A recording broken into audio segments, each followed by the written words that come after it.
Jungle Boy hapa ama African Pineapple. Mnaweza recall Mr. Ndegwa kwa kushika mti for all that time.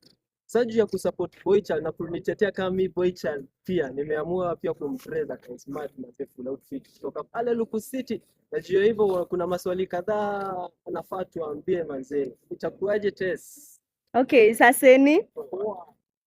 Nimeona umekukitrend Mount Kenya region nzima. Unaweza tuambia mbona una trend na utuambie majina yako? Jina naitwa Josephat Ndegwa.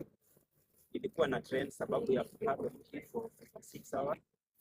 Ilikuwa na hug mti kama awareness ya kusaidia boy child, sababu wamesahaulika sana, sababu hata watu wengi kwa wanasema ladies first, na pia kupigana na depression. Okay, asante. Kitu ingine, nini ilikupush ikakufanya hadi ukahold mti for 56 hours? Ile ni push sababu kushika mti ndio ilikuwa ile njia iko na wepesi ya kufikisha message kwa watu wengi. Okay, thank you very much.